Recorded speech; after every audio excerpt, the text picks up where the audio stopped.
Hey everybody, it's Jumping Jay from the podcast. Just wanted to let you guys know that this coming Monday, May 10th, 80's Wrestling Con's virtual signing series Monday Night Virtual is welcoming former Olympian, Strongman competitor, and wrestling legend Ken Patera.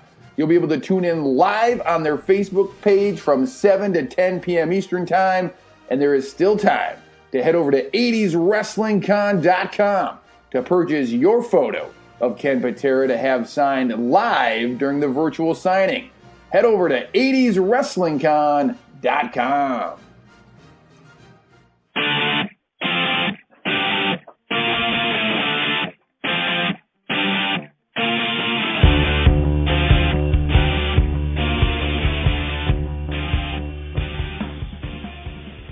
Ladies and gentlemen, welcome back to another episode of 80's Wrestling, the podcast. My name is Jumpin' Jay. We have a very strong episode for you today. I'm joined, as always, by my tag team partner, Tommy Wildfire Fierro. Tommy, how are you doing, brother? Hey, Jay, what's going on, man? Yeah, talk about a strong episode of 80's Wrestling, the podcast this week. It doesn't get any stronger than the guest we're about to introduce right now. He will be joining us this coming Monday night for our next installment of 80's Wrestling Con Live virtual signing series.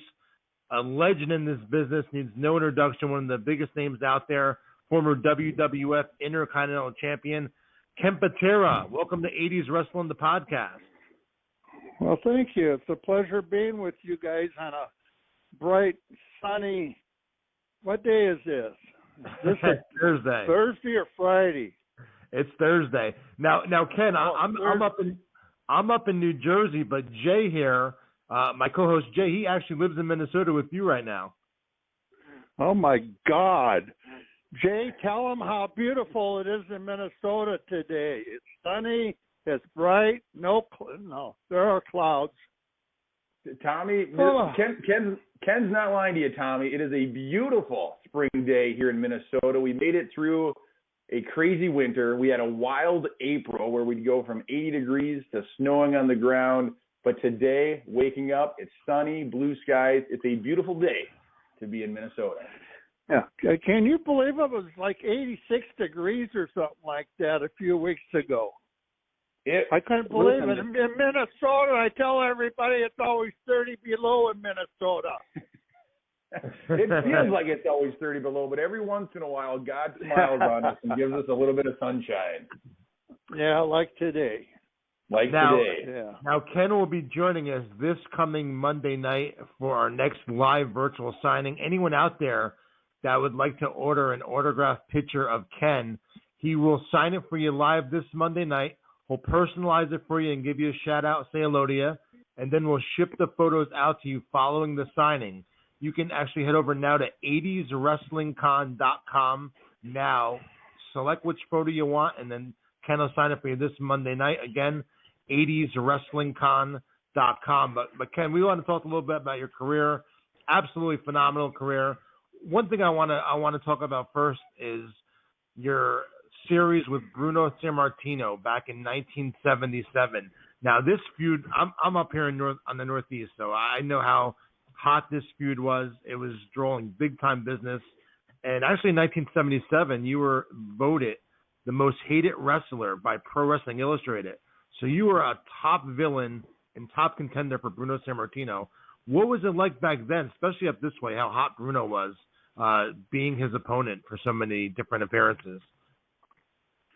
Well, the problem with Bruno was he was over like $1 million, but so was Ken Patera. I was the most hated wrestler, and he was the most favorite wrestler because he had been there for 15 goddamn years. I mean, the people couldn't get rid of him, so Lou Albano brought me in to get rid of that little guinea. And I don't know how many times I beat him up. I fought him 3 times all around the Horn. The Horn means Boston, New York, Pittsburgh, Philadelphia, Maryland, D.C., Baltimore, whatever you want to call it. I don't even know what they call it anymore. But anyway, so I must have wrestled Bruno, gee whiz, 20, 60 sometimes in a year and a half. And I beat him like a redheaded stepchild. I had him on his hands and knees begging for mercy. Please, Mr. Patera, don't beat up my watermelon head anymore. But I just kept pounding. Yeah. He was a good guy, you know. Well, Ken, this is an era of wrestling where fans, they buy in 100% to what's going on. So what was it like to be the most hated wrestler at that time, personally, for you, when you would leave the arena, when you would see fans? What kind of experience is that? Well, I'm going to tell you this. People always say, who was your toughest opponent? Was it Bruno Sammartino or Hulk Hogan or Andre the Giant? Who was your toughest opponent? And I said, my toughest opponent, let me see. How about those 40 or 50 Puerto Rican fans up in Springfield, Massachusetts, that jumped over the barricades and jumped over the cops with chairs and started beating on me? How about let's start there. I think that was my toughest opponent. There was only 40 or 50 of them, though. So we cleaned them out pretty quick. Same thing happened down there in Baltimore. My toughest opponent in Baltimore was about an 88-year-old woman. She used to come up to ringside every time I was there. I was always main event. She'd come up waving a pair of underwear, women's underwear, because I had bleached blonde hair. And she kept calling me sissy. I said, you old hag, go sit down, get out of my face. So security would always have to, take her by each arm and set her back down. I always thought she was going to have a heart attack, but she never did. And, yeah, she was there for the matches every month. But realistically, my toughest opponent, I don't know who my toughest opponent was. They were all tough. I can't single one out. Some were better wrestlers than others. Are we still connected? Oh, yeah. Ken, what I want to ask you next was, you were in the WWF during that time period in the late 70s, early 80s. Now, when you returned to the WWF, it was a different WWF at this point. It was mainstream, it was pop culture, and now you had your own LJN action figure. You had your own video cassette VCR tape dedicated to you. The total landscape of professional wrestling at this point has changed. What was it like for you going there from the late 70s, early 80s, now returning, and now it's a global phenomenon? What year are we talking? When you returned back in 87. Oh, yeah, 87. Well, heck, we had the Freebirds coming down to the ring in a limousine with Cyndi Lauper, and Lou Albano was running wild, and it was just the shits. I thought they turned it into a goddamn circus cartoon. And, I was more along Bruno Sammartino's mentality. Keep it as real as possible and make it interesting and fun. But McMahon wanted to take it to the masses. He wanted to take over every territory, which he did. He'd go in there, buy off all the talent. Like when I was out here in Minnesota, well, I'm still in Minnesota, what the hell. But when we were going strong out here in the AWA, Vince came out here. I had already been to the WWF twice by then. Back in those days, you didn't go in there and stay your whole career. You went in there for a year and a half, 6 months sometimes, 2 years max, and then you go to another promotion because there's promoters all over the country at that time. But anyway, when I was here in the AWA, we had Jesse the Body Ventura, Bobby Heenan was my manager. We had Mean Gene Okerlund on the mic. We had Hulk Hogan here, Ricky Martel, Jumpin' Jimmy Brunzell, Greg Gagne. They were the high flyers. I liked it when Jesse Ventura called them the high criers. Because I used to pound the shit out of them, pick them up and toss them from post to pillar. I remember one time Jimmy Brunzell comes to me after the match and went, Kenny, can you stop shot putting me across the ring? It hurts. I know it hurts. That's why I do it.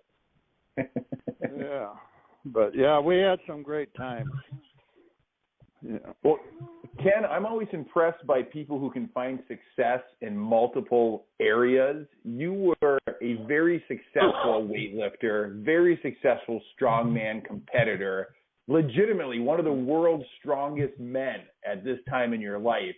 What was the transition like to go from Olympic weightlifting, strongman competitions, to wrestling? And what was it like knowing that you were probably the strongest man in that locker room? Yeah, I was a multi-sport athlete. Ever since I was a kid, I loved football, basketball, baseball, track and field, wrestling. So I had done everything. And in order to do everything, you have to be a superior athlete. You have to be strong, you have to be fast, you have to be very quick, and you have to be intelligent. So I was made for professional wrestling. And so when I got in, I wasn't cocky or, anything like that, but I knew when the promoter, Vern Gagne, asked me, well, what makes you think you can be a professional wrestler? And that's exactly what I told him. On top of that, I says, well, I just won 4 gold medals in the Pan American Games in weightlifting in 1971. I'm going to be going to the Olympic Games in 72. Well, what makes you think you can go to the Olympic Games? I said, well, hell, I hold 62 national and international weightlifting records. I guess that's a pretty good resume. And so he says, and at that time I was in his office, so he calls the Crusher over. Crusher and Mad Dog, they were in the lobby getting ready to do some TV, I guess it was. And so he calls the Crusher over and he says, Crusher, this is Ken Patera. He said, oh, yeah, I know who Ken is. You getting ready to go to the Olympic Games, huh? I said, yep, yeah. And he says, well, good luck. And then Vern says, well, hold on, Crusher. He said, Patera, you think you could whip this Crusher guy? I said, I don't know. I said, I don't know anything about wrestling, but after I learn what it's all about, we'll find out. While we were in Milwaukee, about a month after I started wrestling, this is the following year, 1973, February of 73, the Crusher and I are tag team partners against superstar Billy Graham and Ivan Koloff. And so anyway, we're in Milwaukee. It's in February, I think it was. Snowing like a son of a bitch out, a blizzard, and the place was sold out. So there's 3,000 or 4,000. Now this is the fire chief came up in the locker room and said, well, guys, we got 3,000 or 4,000 fans out in the street that can't get into the building. and they're starting to get a little antsy. Next thing you know, here they start throwing big bricks of ice through the windows. They had those old auditorium windows, and oh God, they must have knocked out 30 or 40 of those windows. So the cops, they called the riot squad and paddy wagons and everything. And it was about a half an hour later they got that quieted down, and the matches started. But what a night! I'll tell you. I said, "Is this my introduction to pro wrestling, huh?" Yeah. You were part of the 1972 Summer Olympics that took place in Munich, Germany. What are your memories about that? What was that experience like?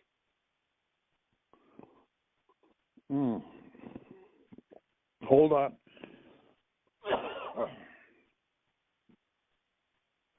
Well, it wasn't a very pleasant experience. I was supposed to compete on September 5th, 1972, in Munich there. And we were all at the Olympic Village, and every individual team, whether it be boxing, wrestling, swimming, basketball, whatever, we all had our own condos in the Olympic Village. So September 5th, we were all woken up about 5:36 in the morning to the sound of gunfire, automatic guns, machine guns, all kinds of shit. And I looked out my window, and the compound that held the Israeli team members was directly across the plaza from me. And I could see right there. I mean, I could see everything. And I'm looking out the window. I said, "What the hell's going on over there?" And then a couple other guys came in. "Hey, Patera, come in here and watch TV. Somebody's shooting up the Israeli compound." I said, "Hell, I'm looking out my window. I can see it right here, live in person." So anyway, the next thing we know, now we don't know what the hell's going on, you know. So anyway, within a half hour, on the TV, they come in and said that the PLO, Yasser Arafat, Bill Clinton's buddy, from over there in the Middle East, was attacking the Jewish compound. Well, they shot 3 or 4 of them, killed them, the Israeli athletes, that is. And so, you know, the shit hit the fan. So by 10 o'clock that morning, the people in charge of everything, they had a big meeting saying, "Well, we're going to cancel the Olympics. We can't go on. We got to cancel them." So anyway, they canceled the Olympics. And I'm thinking to myself, here I trained for almost 4 years to have a bunch of raghead terrorists cancel the Olympics. I was so pissed off that I don't know what I said. I think I probably said shit, you know, but I said a lot more than that. But anyway, leading up to that, we were there a couple of weeks. We had all these liberal, stupid college kids running around the Olympic Village with these black armbands on. Ban the bomb, because we were in Vietnam at the time. And every day I had 2 or 3 of them try to put one of those stupid black armbands on me, and which didn't happen. And so I said, "You guys, why do you hate the United States so bad?" "Wow, we're just, you know, we're the big bullies, you know. We want to ban the bomb." So this, people think that this stuff just started happening in the past couple of years. It's been around forever. We've always had these radicals in our streets, pillaging and burning everything. And the powers to be, the politicians, they love it. Then they use that as a wedge between the ruling class and the people being us little people, because we don't know what's going on. Well, those assholes, we know what's going on, but we don't have the power to change it unless we go to the voting booth and vote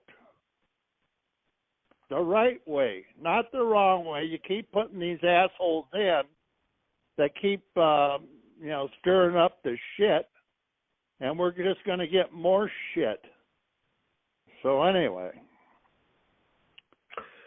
Ken, I wanted to ask you, one of the wrestlers you wrestled, I want to get your thoughts on, was Andre the Giant. I'm actually, as you're talking, I'm looking at an old match you had with him back from 1980. What was it like working with Andre the Giant?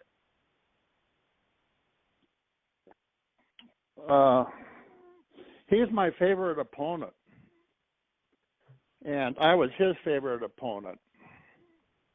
And we've been, not in the beginning, but after you wrestle a guy 600 times, you kind of grow to respect and like the guy. And people say, well, how can you wrestle one guy 600 times? Well, over a 16-year period, I wrestled him in every battle royal that we're ever in, and we were always the last two guys in the battle royal. And the promoters loved it. We had the world's strongest wrestler versus the Giant. It was just a match made in heaven for the promoters and the fans. And so I wrestled him in probably 400 single match, or 350 single matches, I think. And then we had the tag team matches. We had the 6-man tags. We had the 8-man tags, and then all the battle royals. We must have been in 120, 130 battle royals. Wow. And yeah. Well, hell, just here in Minnesota, Vern Gagne always had a battle royal season. It was every October, I believe it was. And I wrestled Andre, starting the 1st of October, and we probably wrestled 4 or 5 times that week. Well, it went on for 4 weeks. So I wrestled Andre in, let's say, 20 battle royals every year just in Minnesota. And then over a 16-year time period, we had battle royals all over the country. So you start adding that up, it's probably more than 120 battle royals. It might have even been 150, 160 battle royals that we were against. But, whenever we'd go out to eat, he would never let me pay for anything. I got it, boss. He called everybody boss. I got it, boss. Don't even think about reaching in. So we were over at the Ori House one day. It was a little Korean restaurant down the street from our hotel in New York City, right off of 8th Avenue. And we went in there. There was 7 or 8 of us. I think Dino Bravo and Captain Lou Albano and Rene Goulet, Arnie Skolin. And so anyway, we're down there. I go up and I'm talking to the lady that owned the place. She was actually from Korea. And I said, here, I want to pay for this bill. Oh, no. Andre's already paid it. I thought I was going to pull. Anyway, the bill was about $1,800. So I'm kind of glad that he did pay for it. Wow. Yeah. We heard legendary stories, Ken, about Andre the Giant drinking. What's the most you ever saw Andre drink? Well, we were out in Las Vegas one I've told this story 1,000 times. It's been written about. It's legendary. And we're out in Caesar's Palace about 9 a.m. We just everybody that was there. There's 8 or 9 of us. We all flew in from different cities, but we all got in about the same time, which is amazing. So we were at the Caesar's Palace about 9 o'clock. We're all going to eat breakfast. So we go in one of those little side entertainment venues they have right off the lobby area. They have a bar and a restaurant in there and everything. And then they have entertainment, So, but not in 9 a.m. They don't have any entertainment. So anyway, Dirty Dick Murdoch, Captain America.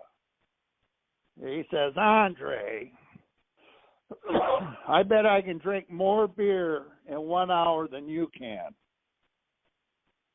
Andre looks at Murdoch and says, oh, yeah? And Murdoch says, yeah. So what do you want to drink? You want to drink Miller Lite? Andre says, I don't know, boss, you make the challenge. So anyway, everybody gets a Miller Lite. There's 7 or 8 of us. So the bartender brings them over, and Murdoch says, now, keep these bottle caps separate, because that way, after an hour, we'll know who won the contest. And explain to him what they were doing, who would drink the most beer in 1 hour. So the bartender gets these little plastic tubs back in the day when they used to have coins and money, little plastic things, probably hold 100 bottle caps in each one of them. So he gets 8 or 9 of these, and he keeps them behind the bar, and he puts our names on them. Andre, Dick, Patera, Dino, Albano, and so on and so forth. So after an hour, Andre drank, I can't remember the first hour. I think he drank like 18 or 20 beers, and Murdoch drank 7 or 8. And Murdoch says, well, I quit. I said, Murdoch, you're the one that made the challenge. I said, you're not quitting. You're not going anywhere. So now it's like 7 o'clock at night. And the bartender is the same bartender. He didn't let the special events coordinator, the manager, he came in and told the bartender if he would like, he could stay on until we were all done with our nonsense. So that guy was all jacked up. He was tickled, And after, so 9 a.m. or 9:30, whatever it was, till 7:30 or almost 8 o'clock, I think it was. The match started at 8 o'clock, and we were supposed to be at the Thomas Mack Center. 19,500 people sold out. We're all sitting there at Caesar's Palace all fucked up. After the bartender counted the bottle caps, Andre had drank 116 bottles. Wow. Yeah. And how about you? People said, well, why did they use bottles for? So we can count the caps, the bottle caps. How about you, Ken? How many of those bottles were yours, Ken? I drank 44. Wow. Yeah, almost 2 cases. I didn't quite make 2 cases. The guy that took second was Frank Valois. He was Andre's manager at the time. He was another big Frenchman. And the thing about Frank was 60 years old at the time. He's a big guy, 6'5", 320 or whatever. He drank like 68 bottles of beer. But and then Dino Bravo and after about 12, 15 beers, Lou Albano, he switched to vodka. And I can't remember all the guys that were there. Anyway, there was 7 or 8 of us. And Andre drank 116 beers in that time period. Now, I've never heard or seen anybody else do it. So his drinking ability was legendary. Still is. That's quite the story, Ken. I can only imagine what it would have been like to be in that tavern with you gentlemen and see this taking place. Say, I would love to hear what you have to say about another guy who's legendary in the business, who would become the face of professional wrestling in the 80s and 90s, Hulk Hogan. Your career intertwined with Hogan's in the AWA and the WWF. Do you have any memories or stories that involve Hulk Hogan? Well, yeah, I wrestled Hulk about 250, 300 times.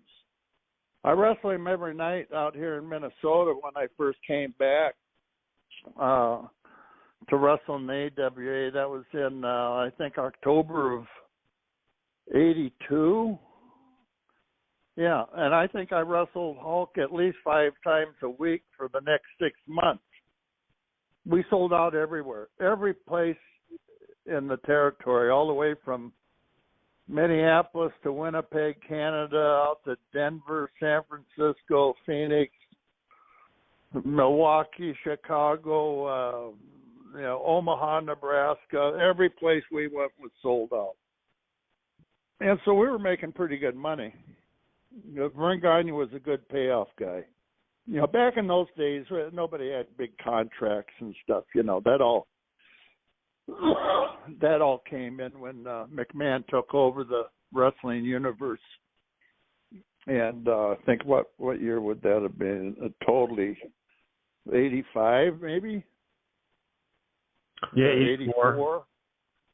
Yeah, 84, I guess. Yeah. But Hulk Hogan was a good guy.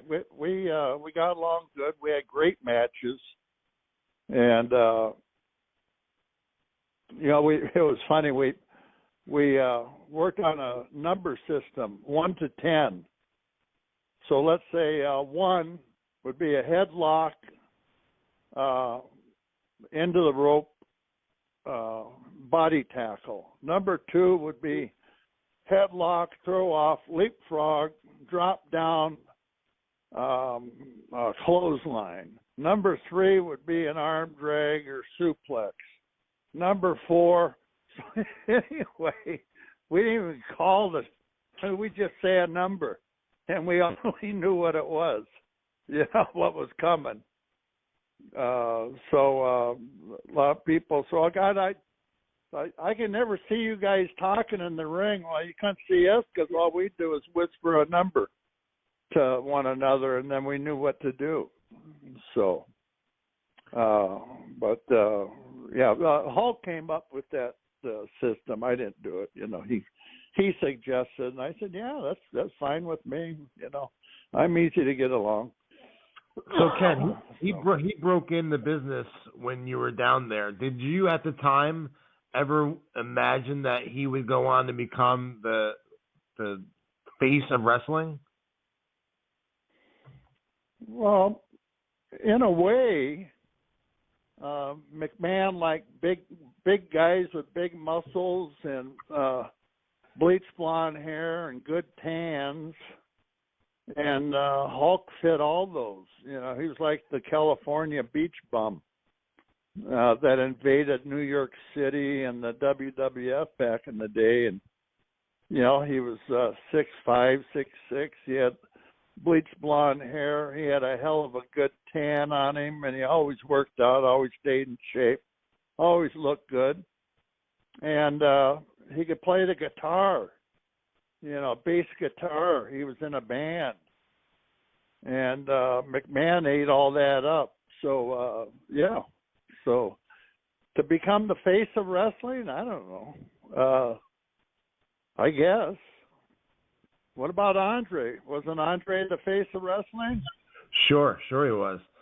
I mean, what as about far Ric? as like going mainstream, like in 80s, 85, 86, at the time when they did the first WrestleMania, and Hogan really took off, and then during that time frame. I see what you mean.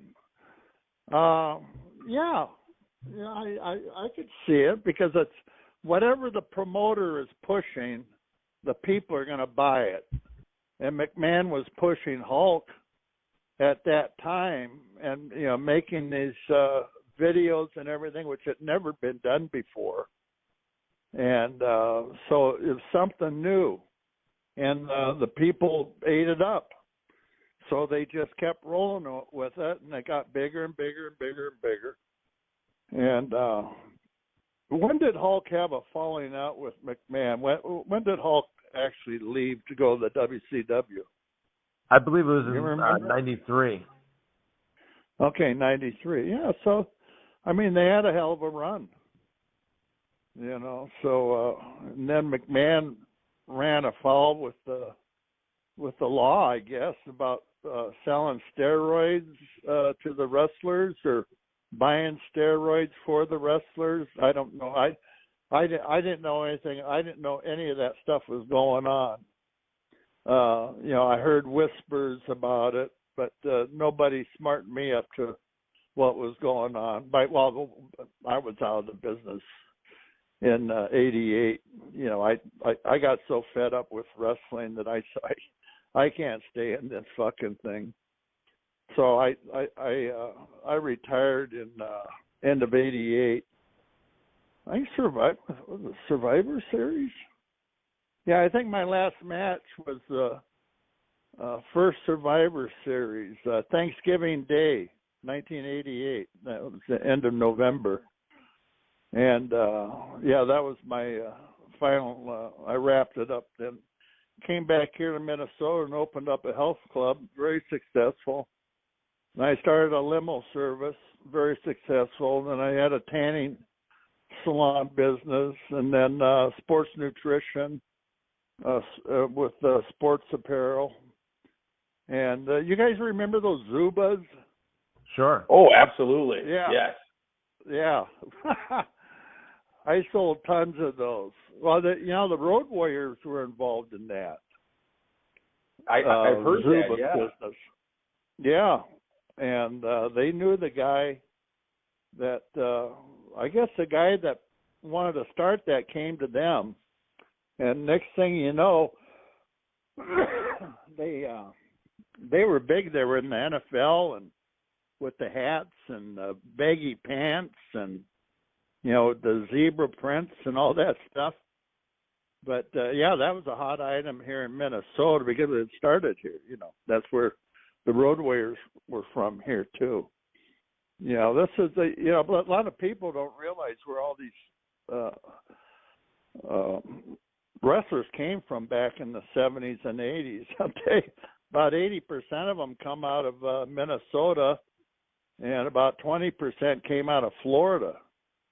And it was quite the deal. Like Kurt Hennig, Mr. Perfect, he's from Minnesota. Rick Rude was from Minnesota. Those guys went to high school together. They're quite a bit younger than I am. I'm not even from Minnesota, but I've lived here since '71.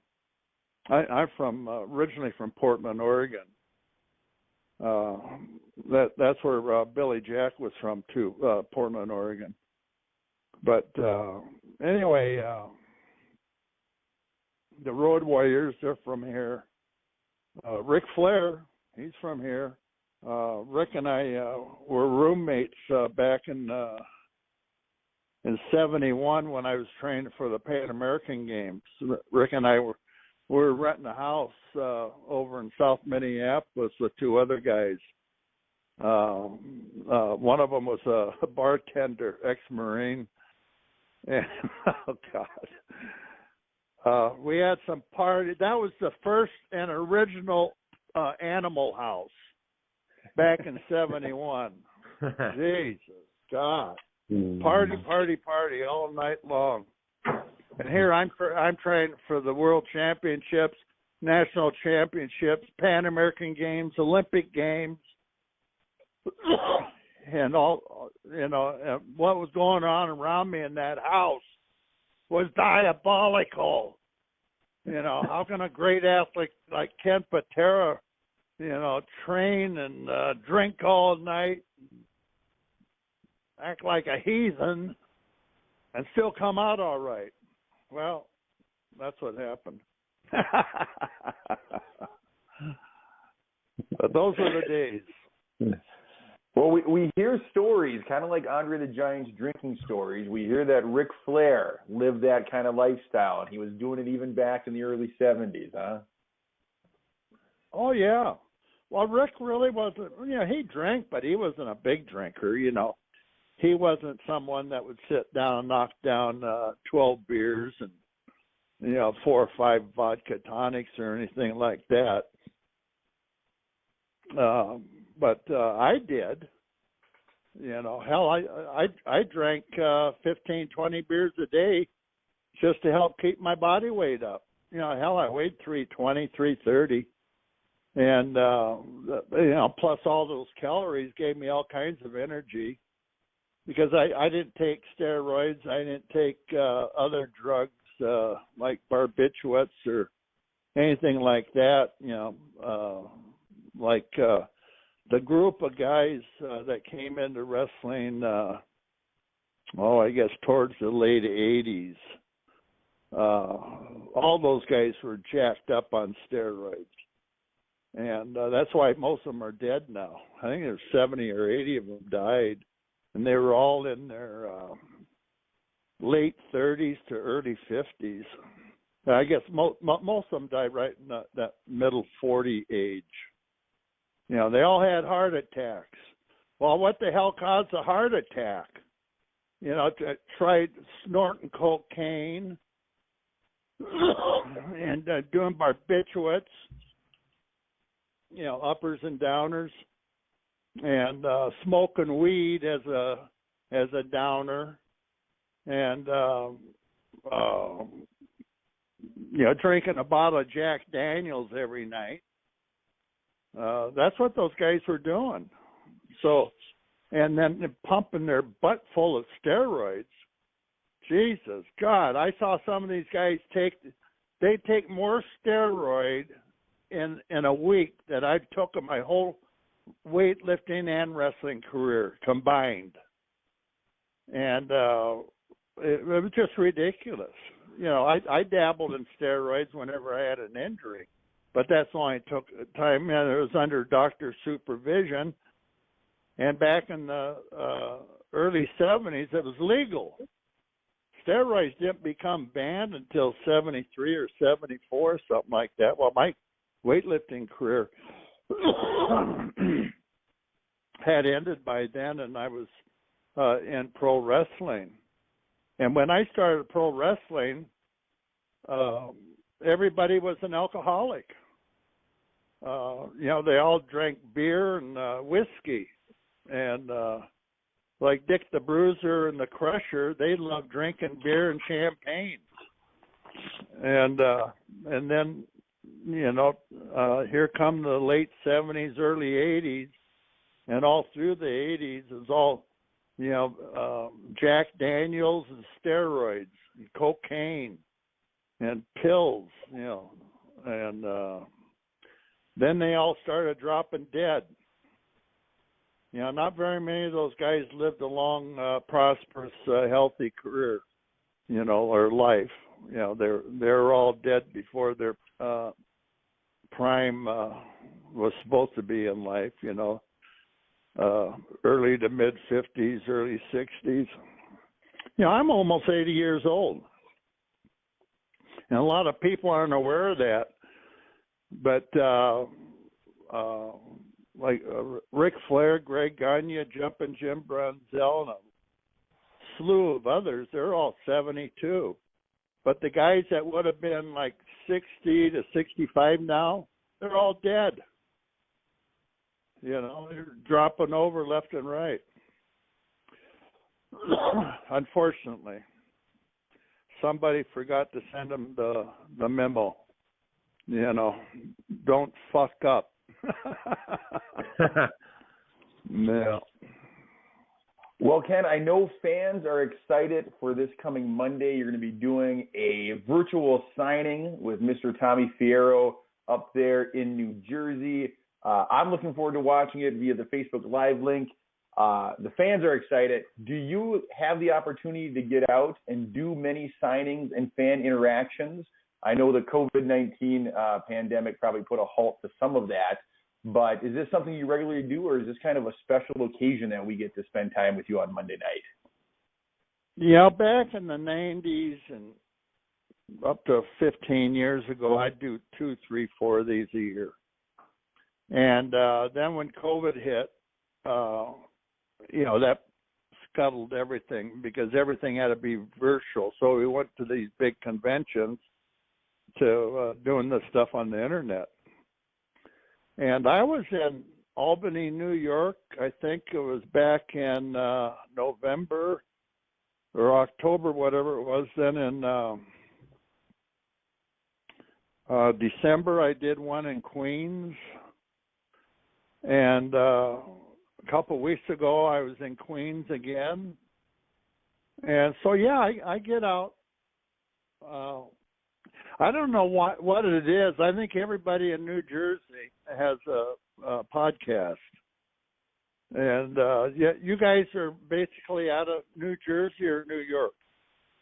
I'm out of New Jersey, but this podcast goes all around the world. We have people from all around the world listening, actually. Well, yeah, I understand that, but does it originate out of New Jersey or New York? I'm in New Jersey, and Jay's right there in Minnesota, so we both do it together. So yeah. Oh, that's right. Yeah. Okay. Well, that's interesting. This what do you call these virtual? Virtual signings. We've been doing them actually every other week. We just had Stan Hansen last week, and he actually told me to say hello to you. And Stan was a great guy. Yeah, I wrestled. I was in Texas at the time, and Stan started his wrestling career down there in Texas. I was his first opponent when he came to Dallas, Texas. And I says, "You have a knee injury?" He says, "Yeah, I was trying out for the Chicago Bears, and I screwed my knee up real bit. So he had it operated on." I said, "Well, when did you have the operation?" He said, 3 weeks ago. I said, "Holy shit." And he says, "Well, can you take care of me? Don't hurt my knee." I said, "No, you don't have to worry about that. I won't even touch your knee." So that was funny. Yeah, he had nice things to say about you. He told me to say hello to you. Oh, thank you. Yeah. Well, we look forward to having you this Monday, Ken. And again, any fans out there, you can head over to 80'swrestlingcon.com right now. You can select the photo you like of Ken, and he'll sign up for you this Monday night and say hello to you as well. Ken, thank you so much for taking time out of your day today. We look forward to seeing you on Monday. Yeah, thank you. I appreciate the opportunity to talk to all my fans. All right, Ken. Okay. Have a great day. Take care. Bye-bye. All right, bye-bye. Bye-bye. And there you have it, former Tommy. WWF Intercontinental Champion Ken Patera. He'll be joining us, Jay, this Monday night from 7 to 10 p.m. And you can go to 80'swrestlingcon.com right now and select the photo you'd like, and I'll sign up for you this Monday. Also, the link for our Facebook page is on the main page of our website, so you can check that all out. And I tell you what, Jay, after today's episode, it should be an extremely interesting virtual signing this coming Monday. I got, the little tagline that we say about your Monday night virtuals is it's putting the must-see back in Monday night, and I think this one is definitely living up to that moniker. I think this is going to be a must-see signing. Clearly, Mr. Ken Patera holds nothing back. He's an open book. He'll share his thoughts on just about everything. And so I'm looking forward to tuning in this Monday for Ken Patera's virtual signing. Absolutely. And like I said, if you go over to 80'swrestlingcon.com now, We have 5 different choices of photos you can choose from. And one of them is a picture of him against Pedro Morales. One is a cool picture of him, Bobby Heenan, and Big John Studd all together. And this photo was taken right around the time where they cut Andre the Giant's hair. And then there's another cool picture of him opening his robe and showing off the WWF Intercontinental title. And there's 2 posed shots as well. So some really cool images that you can order off of 80'swrestlingcon.com. And he'll sign it for you this Monday and give you a shout out. And then we'll send your photos out to you following the signing. And Jay, what else is going on with you, man?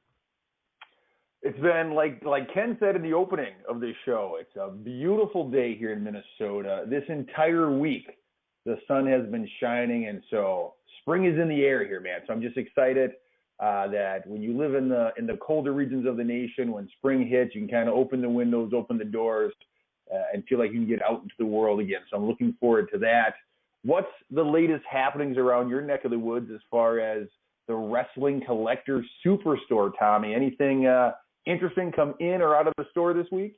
Oh, yeah, man. People come in the store almost every day and try and some of their collections. And it's cool because sometimes, they'll come in with crates of stuff.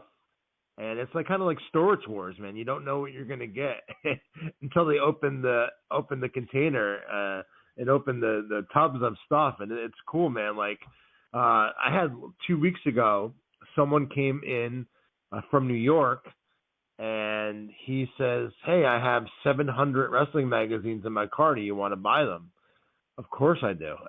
Magazines sell great, both at the store and I do online auctions as well. If you're on Facebook, you can actually look it up. It's 80's Wrestling Auctions. It's a group, 80's Wrestling Auctions. And every day we post different magazines and different merchandise with a starting bid, and you can bid on it. And usually we do them until 11 p.m. Eastern time. So throughout the day you can bid, and then you can go at nighttime and outbid someone if you want some. It's fun. A lot of people take part in it, and magazines are a big part of it. So when the guy says, "Hey, I have 700 magazines in the car, you want to buy them?" Of course I do. Bring them in. But yeah, you see some crazy stuff that comes through the doors, man, and I'm enjoying it. And next weekend we have a big one. We have a triple shot weekend next weekend at the Wrestling Collector, Jay.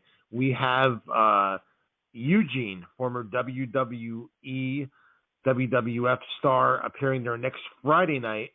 He'll be there from 5 to 7 p.m. And then next Saturday, we actually have a real interesting one. Former 80's WWF women's wrestler, Princess Victoria. She will be making a super rare appearance at the Wrestling Collector next Saturday. That'll be from 11 a.m. to 2 p.m. And then next Sunday on the 16th from 12 to 2, former WWF Tag Team Champions Axe and Smash, Demolition will be appearing at the Wrestling Collector. So a big 3 days. We'll talk about it more next week here on the show. But if you live in the New Jersey area, make plans to come join us next weekend, Friday, Saturday, Sunday at the Wrestling Collector. It's located on Route 23 in Stockholm, New Jersey. Again, Route 23 in Stockholm, New Jersey, 2772, State Route 23, Stockholm. I'll be there all weekend, next weekend, with all these amazing guests coming in. And then I have and then the following Monday, I have a double signing with Darren Young and Eric Rowan. So that's to be 4 days in a row of signings, Jay. So I'll probably, and then the following day, I'm doing a trivia night at the Wrestling Collector with David LaGreca from Busted Open Radio. Obviously one of the most popular big name wrestling radio shows out there. So I'll be 5 days in a row of doing things. I'll probably want to go crazy by the time it's over with. Man, what a schedule, Tommy. You're living the dream. That's all amazing stuff. But I have a serious question. I know Sundays are Mama Fiero's shift at the Wrestling Collector. With Demolition coming to town on Sunday, is your mom going to be donning some face paint for that special event? Can we get Mama Fierro in some face paint? You never know, buddy. You never know. But she will be there because I definitely won't be able to work the front counter because I'll be busy. I'm sure helping move people in and out of there because I'm sure we're going to get a nice turnout for demolition. I know people that have been coming in the store have been talking about it, looking forward to it. So big triple shot weekend next weekend at the Wrestling Collector. I'm excited for you, man. That is all amazing stuff. Well, we're just about to the end of the show. And as you know, we love to end each episode of 80's Wrestling the Podcast with a segment called Ask Tommy Sheik. And I know last week, man, I really upset him. I thought I had a decent question, but it didn't sit well with him. I don't know if you're able to talk him into coming back on today, or if he's just had enough of me. But if he's around the house, I don't know if you can find Tommy Sheik. Let me check. Tommy Sheik, Jumping Jay from 80's Wrestling the Podcast, wants to know if he can ask you a couple questions. Fucking a question! Not a question! You there, Jay? I'm here. Hold on, let me try it. Yeah. Sheik, Jay has a couple questions. Fucking a question! Not a question, Baba! Hello? Hello? Hello? Is this Mr. Sheik, sir? Talk to me, Baba. Mr. Sheik, this is Jumpin' Jay from 80's Wrestling the Podcast. Listen, we just had a very interesting conversation with Mr. Ken Patera, and he's known as being a strong man, but I know you were kind of a body guy. You were pretty strong as well. I'm just wondering, compared to Ken Patera, do you think he was a little bit stronger than you? Hello? Tommy Sheik, are you there? Oh man, I guess I upset him on that one. Tommy, are you there? Tommy, I don't know what just happened, but clearly Tommy Sheik did not take kindly to me asking him about his strength compared to Ken Patera. So we'll have to catch up with Tommy and the Sheik on next week's episode. But again, if you're interested in seeing a virtual signing with our special guest from today, Mr. Ken Patera, it's happening this Monday on the 80's Wrestling Facebook page. You can catch all the action from 7 to 10 p.m. Eastern Time, and there is still time to purchase a Ken Patera photo to have signed live at the link below. All you got to do is head to 80'swrestlingcon.com. That's 80'swrestlingcon.com. This is Jumpin' Jay. That was Tommy and the Sheik. Until next time, thanks for joining in on another wild ride known as 80's Wrestling, the podcast.